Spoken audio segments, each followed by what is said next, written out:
Notre Dame's frenzied home win proves what college football's brass doesn't want to hear. The postseason belongs on campus. Let's be honest here, college football has its issues. You know them. You've heard them a million times. The transfer portal drama. The nil chaos. And let's not forget the huge disparity in resources between schools. College football is messy right now. And many things need fixing. But what happened last Friday night? Well, that was not one of those things. In fact, it might just be the cure for everything that's gone wrong with the sport. On a snowy night in South Bend, Indiana, amid freezing temperatures and the iconic Notre Dame campus, college football delivered a historic postseason moment that left fans cheering, snowflakes falling, and the future of the playoff system getting a little clearer. It was the first ever college football playoff game hosted on a college campus. And if you missed it, let me just tell you, you missed magic. A postseason game at Notre Dame, a glorious vision of what college football should be. Here's the picture. A snow-covered Notre Dame campus. Thousands of passionate students and fans bundled up in layers of coats, scarves, and mittens. The Golden Dome standing tall in the background. Touchdown Jesus smiling down from the side of the stadium. And the famous linebacker lounge buzzing with excitement. The atmosphere? Electric. This is college football in its truest form. On the campus where it all began. It's real, it's gritty, and it's everything we love about this game. In the very first college football playoff featuring the 12-team bracket, Notre Dame, the number 7 seed, took on number 10 seed Indiana in a matchup that made history. Notre Dame emerged victorious, winning 27-17 in front of a packed house at Notre Dame Stadium. Surrounded by all the magic and pageantry of college life. It was perfect. Sure, the game itself may have lacked the kind of nail-biting drama we crave, except for a certain 98-yard touchdown run by Jeremiah Love, which was a thing of beauty.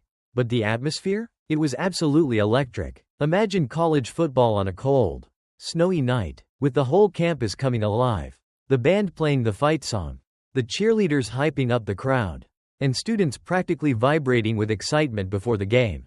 Notre Dame Stadium, with its 94 years of history, felt like it was alive with tradition. This is where college football belongs. The postseason should be on campus, not in a sterile stadium somewhere in a big city. This is college football's soul, the campus, the fans, the community, the real college experience. And Friday night proved it. The magic of campus football. The pageantry of the evening was unforgettable. It wasn't just the game, it was the whole experience. You had students showing up at 7 a.m. to tailgate, braving the cold to stand in long lines to get into the game. By noon, tents were already set up on campus, smoke billowing from grills, and fans were cracking open their Miller High Lifes, high-fiving and hugging for warmth. The spirit of college football was on full display. Notre Dame even moved their final exams up a day, just to make sure their students could get their tailgating in before the big matchup. Inside the stadium, it was a full-on celebration.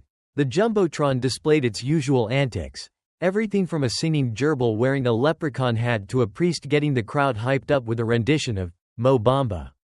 And at halftime, Jerome Bettis, the legendary Notre Dame alum, revved up the crowd with a speech that made everyone feel like they were part of something bigger than just a football game. The game, a solid win. But more than just the score. On the field, Notre Dame took control early and never really let up. They suffocated Indiana's high-powered offense with a mix of coverages and pressures, not allowing a touchdown until the 87th minute of the game.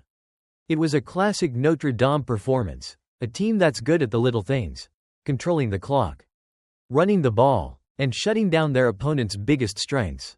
Despite Indiana's attempts to make it a game, it was clear who was in control. Coach Marcus Freeman was in awe of the environment, telling reporters afterward that he had never been part of an environment like that. And really, who could blame him? This was the kind of atmosphere that makes college football what it is, and it wasn't just about the win on the scoreboard, but about the unmatched energy that only a home game at a place like Notre Dame can produce. Why postseason games belong on campus? Here's the thing. While the NFL has its massive stadiums in big cities with all the bells and whistles, there's something about the college campus that can't be replicated.